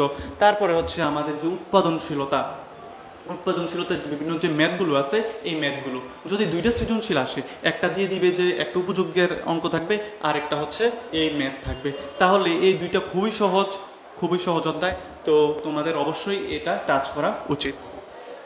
তারপর আমরা দ্বিতীয় অধ্যায় যদি দেখি, আমাদের দ্বিতীয় অধ্যায় হচ্ছে উৎপাদনের উপকরণ। তাহলে উৎপাদনের উপকরণ বলতে আমরা কি বুঝি? উৎপাদনের উপকরণ মানে কি, একটা পণ্য উৎপাদন করতে যে যে জিনিসগুলো প্রয়োজন ওই জিনিসগুলোকে আমরা উৎপাদনের উপকরণ বলে থাকি। তাহলে যেসব প্রাকৃতিক ও অপ্রাকৃতিক উপাদানের সাহায্যে মানুষ ব্যবহার উপযোগী পণ্য বা সেবা বা পণ্য উৎপাদন করে তাকে কি বলা হয়? উৎপাদনের উপকরণ। তাহলে কোনো জিনিস তৈরি বা সৃষ্টি করতে যা কিছু প্রয়োজন, হোক প্রাকৃতিক হোক অপ্রাকৃতিক, তো যা কিছু প্রয়োজন তাকে বলা হয় উৎপাদনের উপকরণ। অর্থনীতির ভাষায় উৎপাদনের উপকরণ হচ্ছে 4 প্রকার। কি কি? ভূমি, শ্রম, মূলধন, সংগঠন। এটা কিসের আলোকে? এটা হচ্ছে আমাদের অর্থনীতির আলোকে। অর্থনীতির ভাষায় উৎপাদনের উপকরণ 4 প্রকার: ভূমি, শ্রম, মূলধন, সংগঠন। ভূমি কি? ভূমি হচ্ছে আমরা প্রকৃতি থেকে যা কিছু পাই তাই হচ্ছে ভূমি। সহজ বাংলা, প্রকৃতি থেকে আমরা কি পাই? প্রকৃতি থেকে আমরা আলো, বাতাস, নদ নদী, পাহাড় পর্বত, আমরা যা কিছু পাচ্ছি, জমি, বৃষ্টি, সব হচ্ছে আমাদের ভূমি।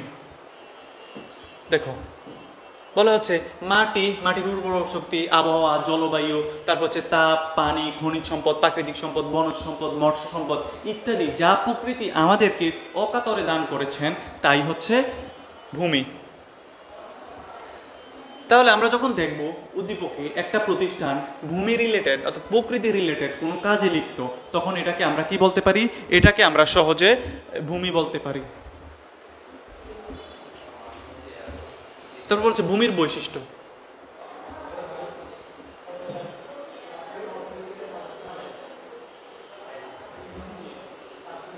ভূমির বৈশিষ্ট্যগুলো কি? এই বৈশিষ্ট্যটি খুবই গুরুত্বপূর্ণ। এই বৈশিষ্ট্যগুলো দেখে আমরা সহজে আন্দাজ করব যে কোনটা ভূমি, এখানে কি ভূমির কথা বলা হচ্ছে নাকি ভূমির কথা বলা হচ্ছে না। উদ্দীপকে আমরা এই বৈশিষ্ট্যগুলো দেখব।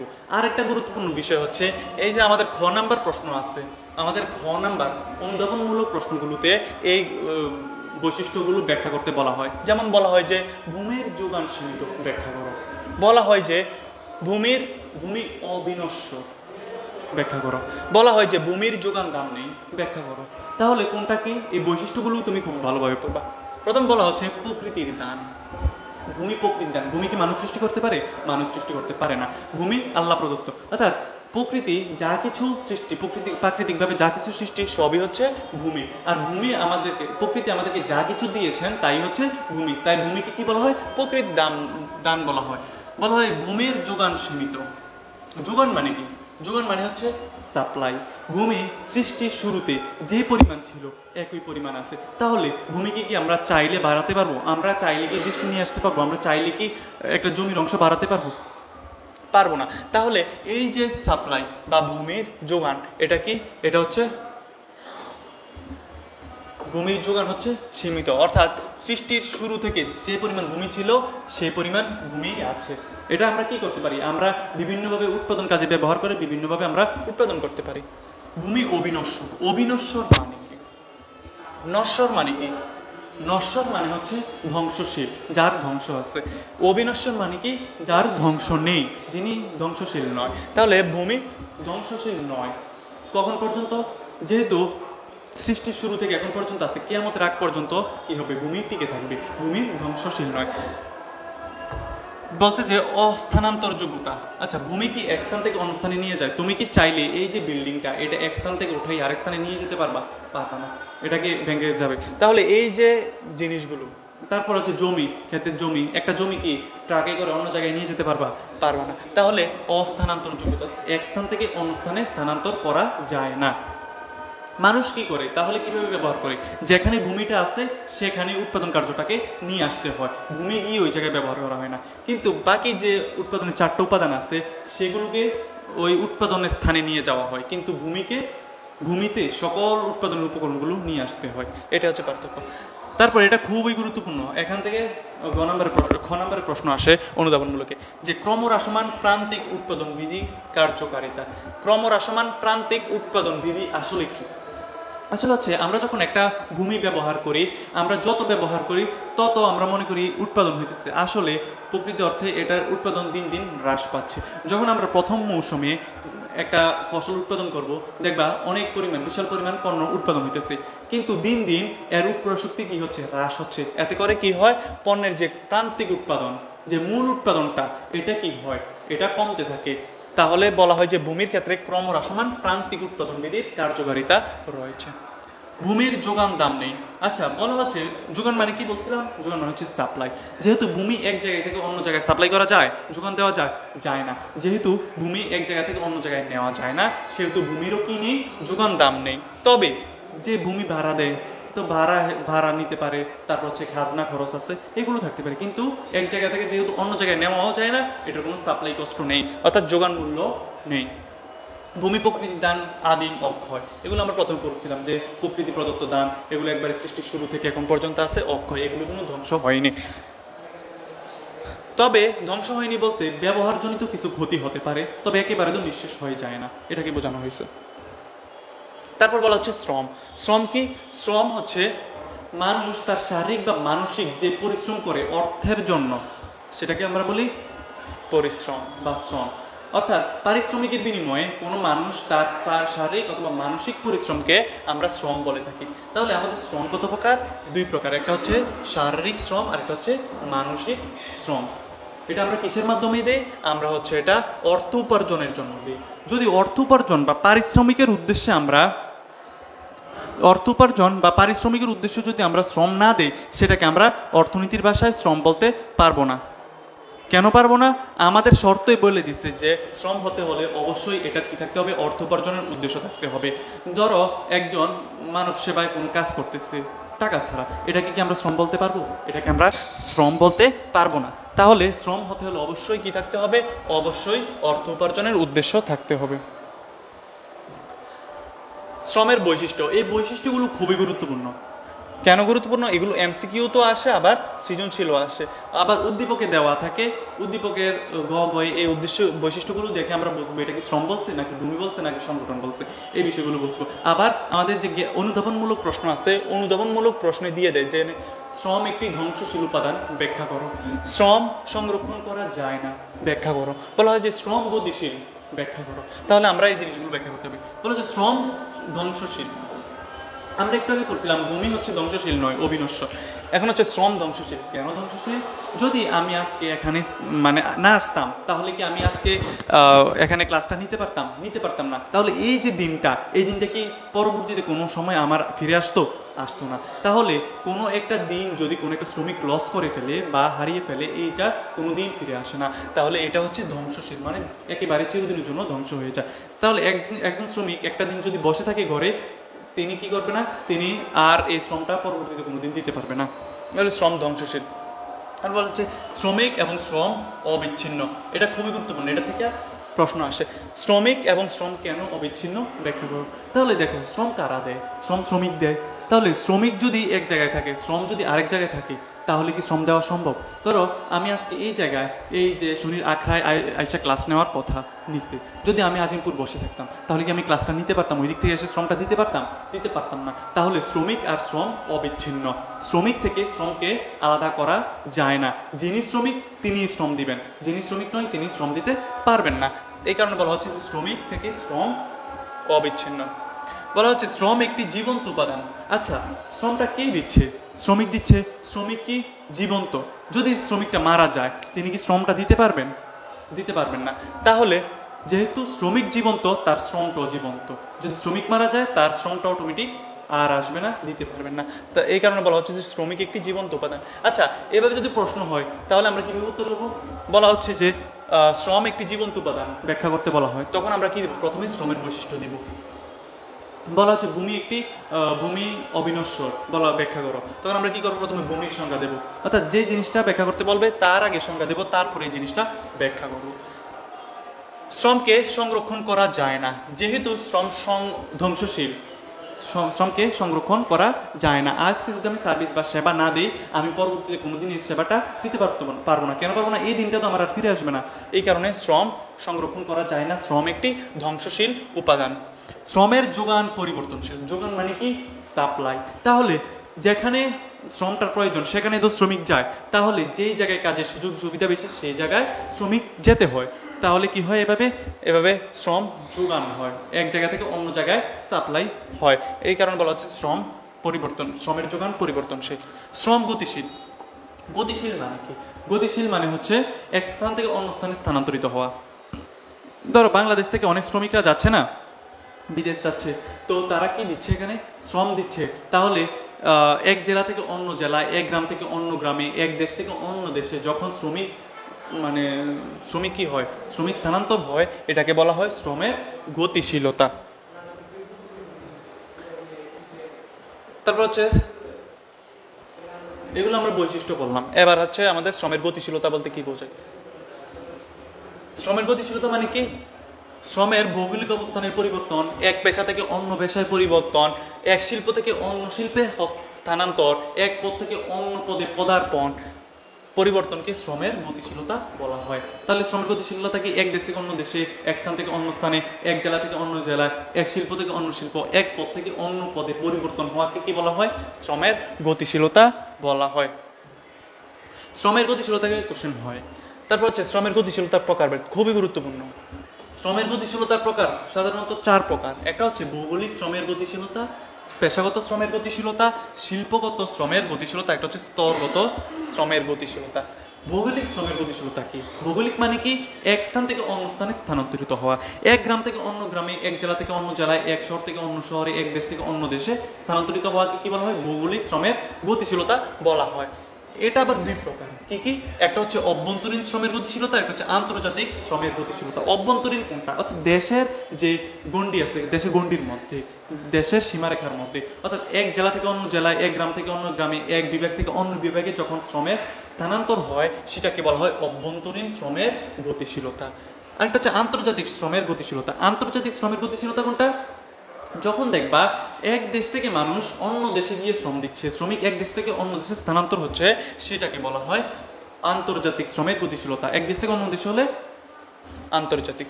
তারপর হচ্ছে পেশাগত শ্রমের গতিশীলতা। পেশাগত শ্রমের গতিশীলতা মানে কি? যখন মানুষ একটা পেশা ছেড়ে অন্য পেশায় স্থানান্তরিত হবে বা পরিবর্তিত হবে, তখন সেটাকে বলা হয় পেশাগত শ্রমের গতিশীলতা। ধরো একজন মানুষ আগে ছিল কৃষক, এখন হয়ে গেছে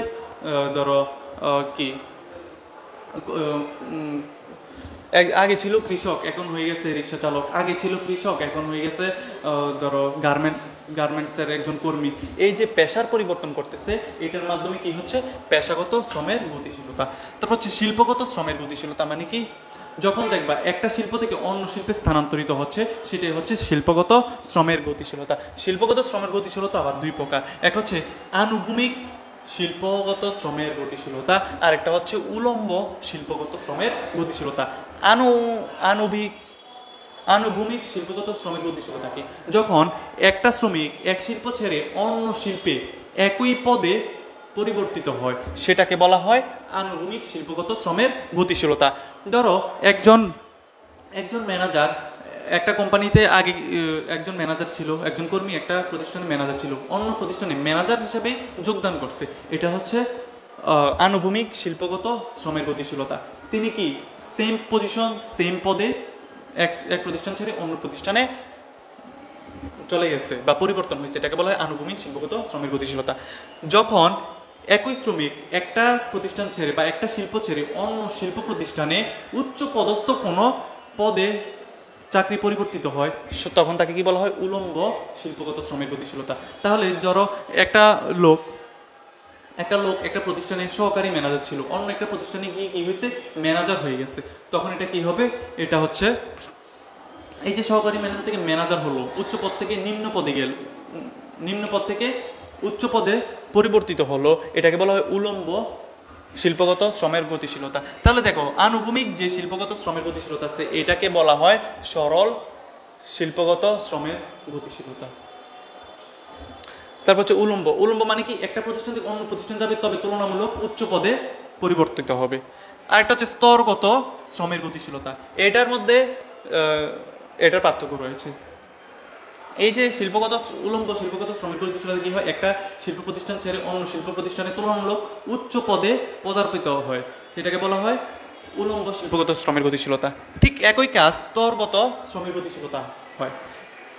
ধরো একটা প্রতিষ্ঠান ছেড়ে যখন অন্য প্রতিষ্ঠানে কি হবে, উচ্চ পদে পরিবর্তিত হবে, তবে এটা হতে হবে সমজাতীয় প্রতিষ্ঠান। ধরো কলম উৎপাদনকারী প্রতিষ্ঠান যদি হয়, উনি যদি কলম উৎপাদনকারী একটা প্রতিষ্ঠানে সহকারী ম্যানেজার ছিল, অন্য একটা কলম উৎপাদনকারী প্রতিষ্ঠানে ম্যানেজার হয়েছে, তো এমন যদি হয় এটাকে বলা হয় স্তরগত শ্রমের গতিশীলতা। অর্থাৎ এখানে সমজাতীয় প্রতিষ্ঠান হতে হবে। আর এটা যে উলম্ব শিল্পগত শ্রমের গতিশীলতায় কোনো সমজাতীয় নাই। এক প্রতিষ্ঠান ছেড়ে অন্য প্রতিষ্ঠান, অন্য ধরনের প্রতিষ্ঠানে গেলেও এটা উলম্ব হয়ে যাবে, কিন্তু স্তরগত হতে হলে সমজাতীয় হতে হবে। যখন একজন কর্মী এক প্রতিষ্ঠান ছেড়ে সমজাতীয় অন্য প্রতিষ্ঠানের উচ্চ পদস্থ পদে পদার্পিত হয় বা পরিবর্তন করে, তখন তাকে বলা হয় স্তরগত শ্রমের গতিশীলতা। শ্রমদক্ষতা মানে কি? শ্রমদক্ষতা মানে হচ্ছে অন্যান্য সকল প্রকার পরিস্থিতি অপরিবর্তিত রেখে নির্দিষ্ট সময়ে পূর্বের তুলনায় অধিক পরিমাণ পণ্য উৎপাদন করার যে সামর্থ্য বা ক্ষমতা বা দক্ষতা, তাকে বলা হয় শ্রমদক্ষতা। তাহলে আমরা কি বলতে পারি? অন্যান্য অবস্থা পরিবর্তন রেখে একটি নির্দিষ্ট সময়ে পূর্বের তুলনায় অধিক পরিমাণ পণ্য উৎপাদন করার যে ক্ষমতা বা সামর্থ্য, তাকে বলা হয় শ্রমদক্ষতা বা শ্রমিকের দক্ষতা। শ্রমবিভাগ কি? শ্রমবিভাগ মানে হচ্ছে কোনো কাজে শ্রমিকদের পারদর্শিতা বা দক্ষ করে গড়ে তোলার জন্য প্রতিটা কাজকে বা প্রতিটা পেশাকে বিভিন্ন ভাগে ভাগ করাকে বলা হয় শ্রমবিভাগ। শ্রমবিভাগ বলতে আমরা কি বুঝি?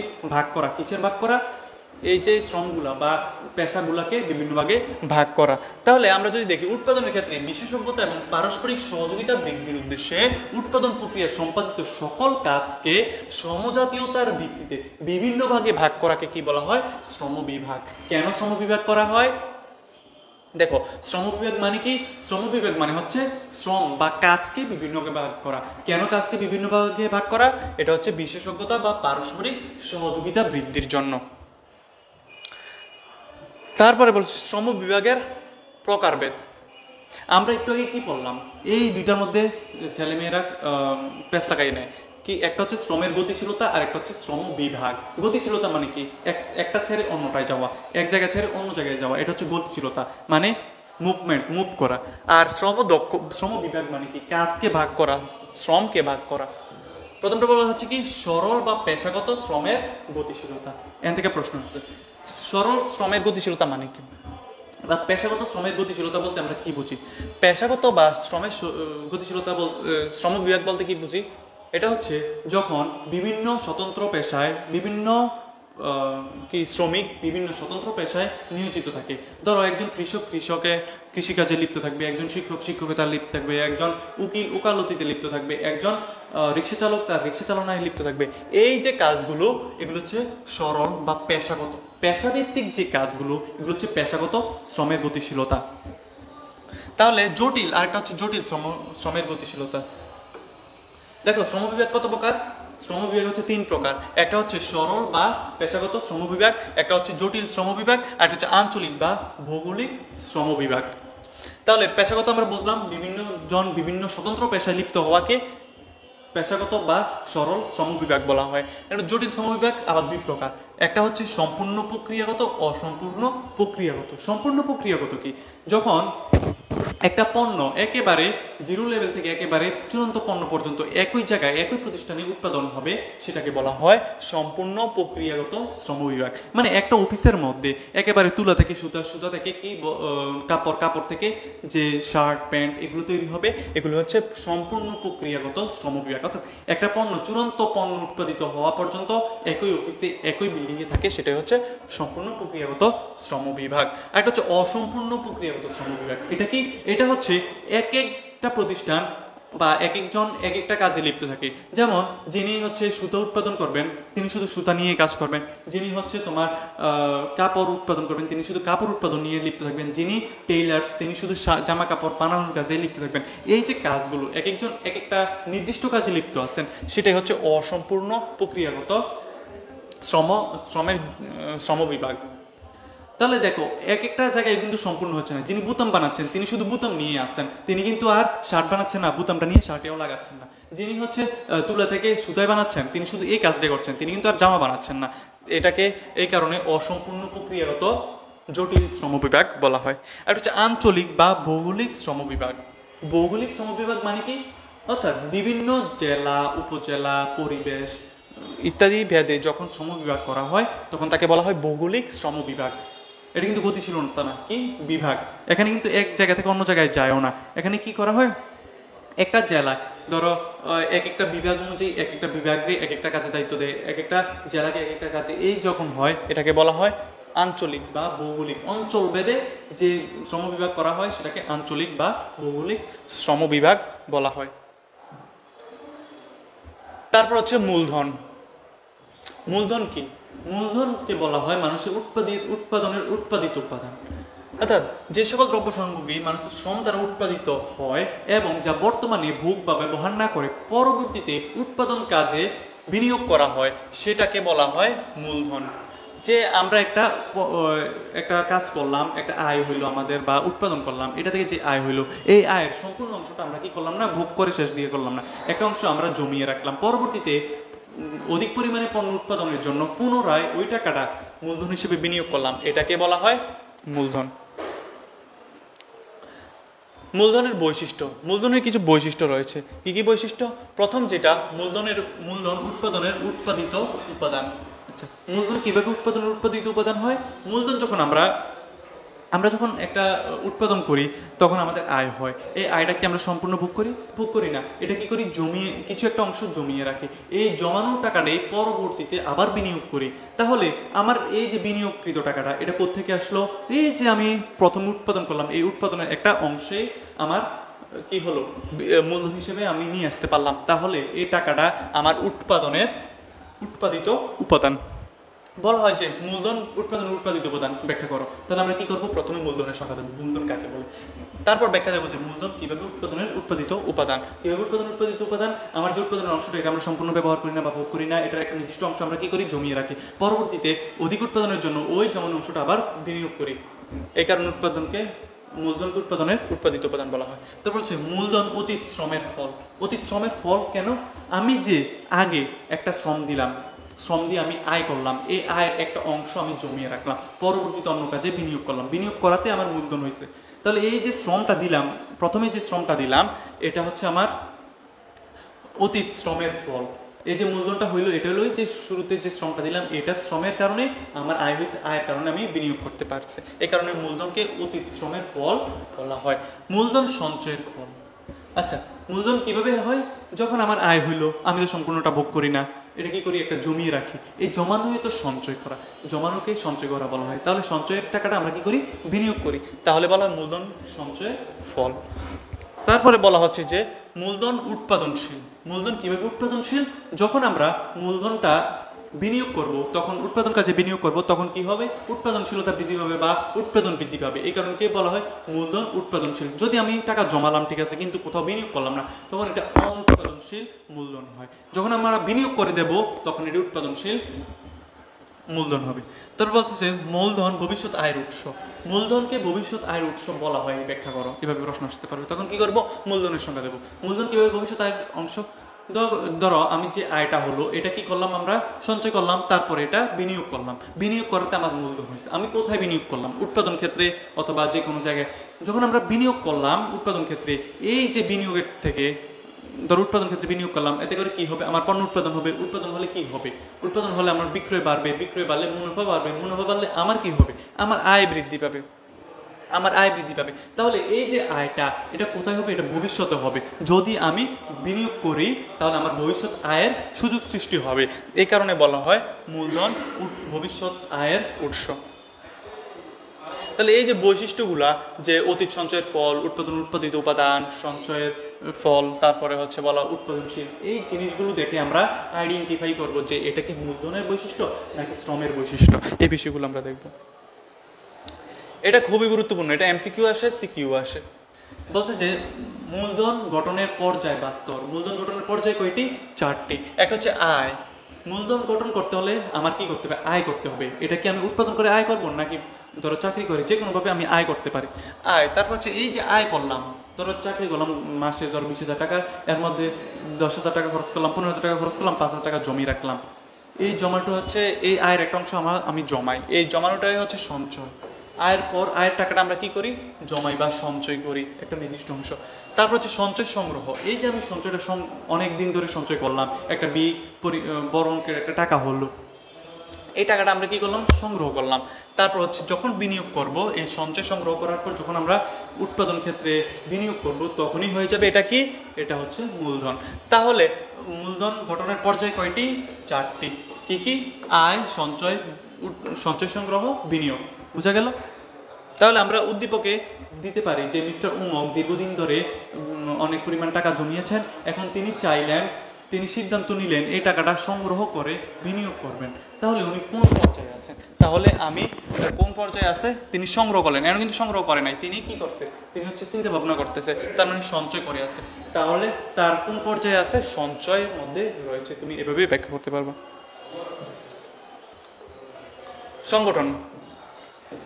সংগঠন খুবই গুরুত্বপূর্ণ।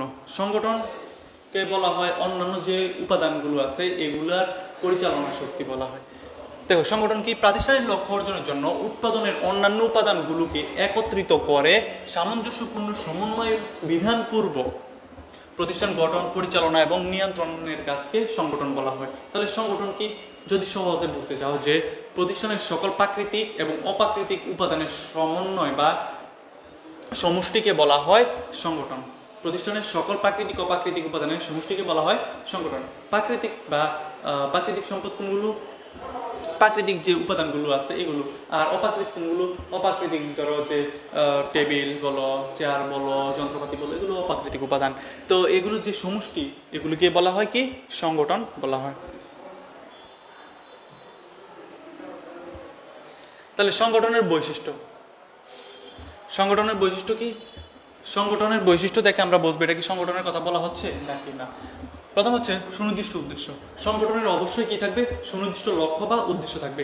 যে সংগঠনের সুনির্দিষ্ট লক্ষ্য বা উদ্দেশ্য নেই সেটা হচ্ছে সংগঠন বলা যাবে না। সংগঠনের উদ্দেশ্য কি? সকল সংগঠনের কিছু যে ব্যবসায়িক সংগঠন, এগুলোর উদ্দেশ্য হচ্ছে মুনাফা অর্জন। নির্দিষ্ট উদ্দেশ্য থাকতে হবে।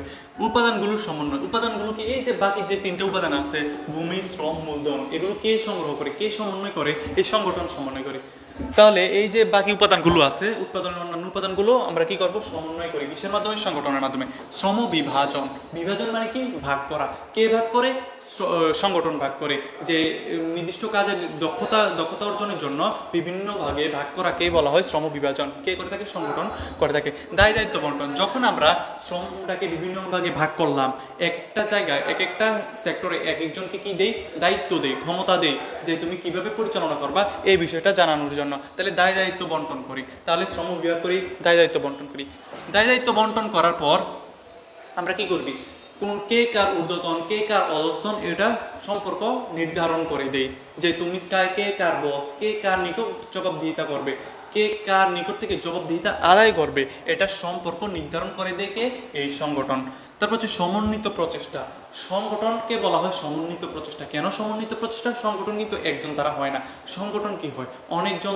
অনেকজন মানুষ একত্রিত হয়ে লক্ষ্য পানে নিজেদের প্রতিষ্ঠানকে কিভাবে চূড়ান্ত সাফল্যে নিয়ে যাওয়া যায় এগুলো চিন্তা ভাবনা করে একত্রিতভাবে কাজ করে। এই কারণে সমন্বিত প্রচেষ্টা বলা হয় কাকে? সংগঠনকে। এই যে বিষয়গুলো, এগুলো দেখে আমরা সহজে বুঝবো যে এটা সংগঠনের কথা বলা হয়েছে।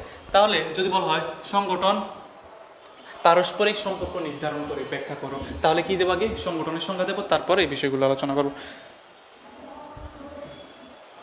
তারপর হচ্ছে সংগঠনের শ্রেণী বিভাগ। সংগঠন আমাদের বর্তমানে সংগঠন 7 প্রকারের সংগঠন আছে। এক মালিকানা সংগঠন, অংশীদারি সংগঠন, কোম্পানি সংগঠন, সমবায়, ব্যবসায় জোট, রাষ্ট্রীয় ব্যবসায়, যৌথ উদ্যোগের ব্যবসায়। এখান থেকে কোশ্চেন আসতে পারে। তো এক মালিকানা ব্যবসায় কাকে বলে বা সংগঠন কাকে বলা হয়?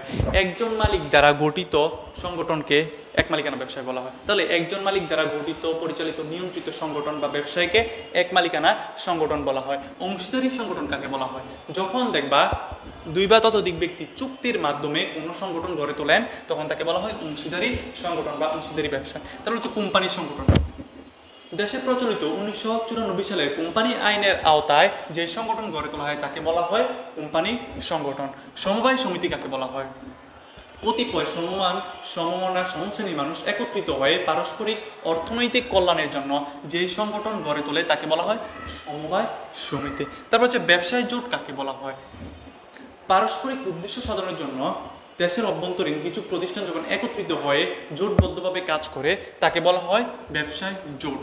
বুঝা গেল? ধরো কয়েকটা প্রতিষ্ঠান একসাথে হইয়া একটা জোট বাঁধলো বা একটা গ্রুপে পরিণত হলো, এটাকে বলা হয় ব্যবসায় জোট।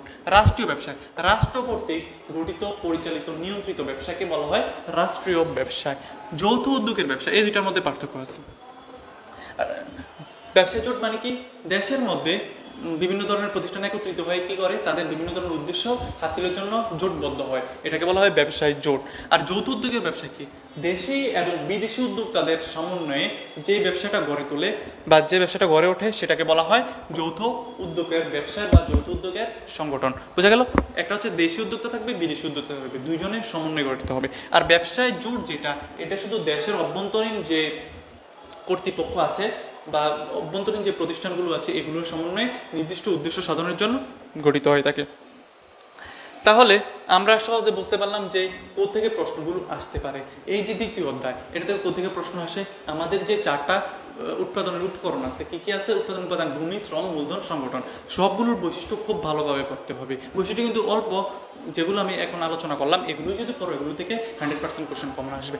আর একটা হচ্ছে শ্রম, যে শ্রম এটা খুবই গুরুত্বপূর্ণ, সংগঠন খুবই গুরুত্বপূর্ণ। শ্রমের মধ্যে অনেক কাজ আছে কিন্তু দেখো, ভূমিও খুব সহজ, অল্প কথায় শেষ, সংগঠন অল্প কথায় শেষ, মূলধন অল্প কথায় শেষ, কিন্তু শ্রম যেটা, শ্রম কিন্তু অনেক কিছু পড়া লাগছে না। কি কি পড়া লাগবে? শ্রম বিভাগ, শ্রমের গতিশীলতা, শ্রমের যে বৈশিষ্ট্যগুলো, এগুলো তোমাকে খুব ভালোভাবে জানতে হবে। যখন দেখবা মানুষের শ্রমকে প্রাধান্য দিচ্ছে, এটা শ্রম। যখন দেখবা যে প্রকৃতি রিলেটেড কোনো কিছু কাজ করতেছে, এটা হচ্ছে কি? এটা হচ্ছে ভূমি। যখন দেখবা একজন মানুষ সব করতেছে, ভূমিও আনতেছে, মূলধনও আনতেছে, শ্রমিকও দিতেছে, তো যখন দেখবা একজন মানুষ সব কিছু করতেছে, তখন এটা হয়ে যাবে সংগঠন। এভাবে তুমি খুব সহজে প্রশ্নের উত্তরগুলো করতে পারবা। আশা করি ক্লাসটা বুঝতে পেরেছো। আর একটা অ্যানাউন্সমেন্ট হচ্ছে, তোমরা খুব দ্রুত এই যে টার্গেট ডিউসি ইউনিটের যে বেস্ট আছে এটাতে ভর্তি হয়ে যাও, ইনশাল্লাহ বেস্ট সার্ভিস পাবা। আমাদের এখানে বিভিন্ন খুব ভালো মানের টিচাররা ক্লাস নেয়, ঢাকা ইউনিভার্সিটির সব ভালো এবং দক্ষ টিচাররা ক্লাস নিয়ে থাকেন। তো আশা করি খুব ভালো একটা সার্ভিস পাবা এবং ঢাকা বিশ্ববিদ্যালয়ে গিয়ে তোমাদের স্বপ্ন পূরণ করতে পারবা। আজকে এতটুকুই, আশা করি ক্লাসটি বুঝতে পেরেছো এবং নেক্সট ক্লাসে আমরা বাকি যে অধ্যায়গুলো আছে এগুলো আমরা আলোচনা করব এবং কালকের পরের দিন আশা করি যে সেকেন্ড পেপারের কয়েকটা অধ্যায় নিয়ে আলোচনা করব। তারপরে আবার ফার্স্ট পেপারের যে 3টা অধ্যায় আরও বাকি আছে এই অধ্যায়গুলো আমরা আলোচনা করে শেষ করে দেবো ইনশাল্লাহ। আশা করি তোমরা খুব ভালোভাবে ক্লাসটা বুঝতে পেরেছো। আর তোমরা যেহেতু পরীক্ষার সামনে, পরীক্ষার জন্য খুব ভালোভাবে প্রিপারেশন নাও, আশা করি ভালো কিছু হবে ইনশাল্লাহ। আল্লাহ হাফেজ, সবাই ভালো থেকো, আসসালামু আলাইকুম।